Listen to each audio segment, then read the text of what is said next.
Les propriétaires terriens affectés par le projet du barrage d'Adjarala notables, membres du comité des sinistrés, les cadres de la mairie d'Aplaroué et de la préfecture du Koufo sont informés et sensibilisés sur les lignes directrices de la CEDEAO en matière des infrastructures hydrauliques. C'est à travers un atelier qui s'est tenu du 7 au 8 décembre 2017 à Anogos, hôtel de Diakotomé. Cette rencontre qui a regroupé tous les acteurs clés du projet, en particulier la communauté électrique du Bénin, vise à sensibiliser les membres du comité communal des populations affectées par le projet du barrage hydroélectrique d'Adjarala sur leurs droits et devoirs dans la mise en œuvre du plan de gestion environnementale et sociale. Nous devons renforcer nos capacités avec les populations à la base, puisque c'est déjà tracé. Il reste seulement à suivre.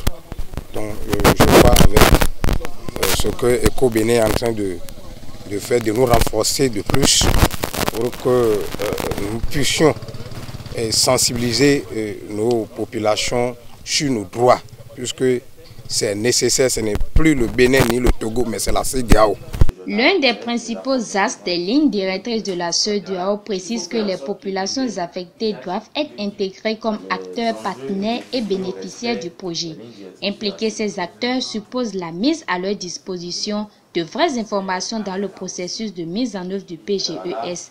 Aujourd'hui, on dénombre 19 comités locaux mis en place par la communauté électrique du Bénin, CEB, maître d'ouvrage de ce projet.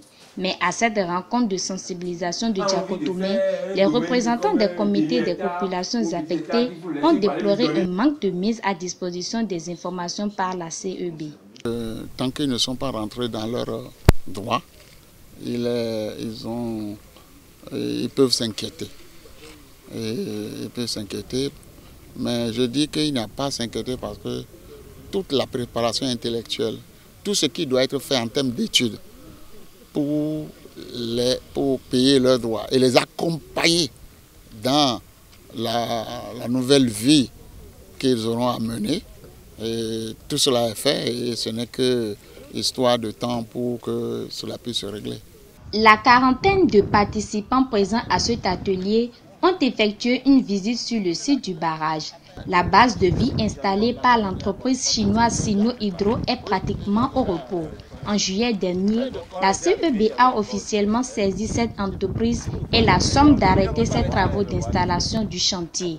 Raison évoquée, une sérieuse problématique liée au financement du projet. Le démarrage d'un projet, c'est un acte, soit un document qui l'indique, ou bien une cérémonie qui se fait par les hautes autorités du pays ou des deux États, parce que ici c'est un projet bi-étatique.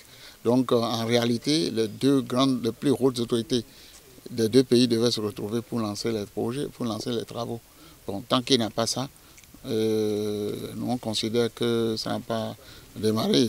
Bien sûr, il a la pose de la première pierre. Ça, ce n'est que l'intention de réaliser. Et nous sommes à ce point et c'est le financement qui pose un peu de problème.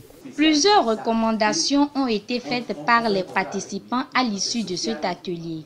Il s'agit par exemple, en ce qui concerne l'amélioration du système d'information, d'organiser des séances à l'endroit des hommes de médias pour la diffusion en temps réel et de séances d'information des parties prenantes sur la mise en œuvre du plan de communication.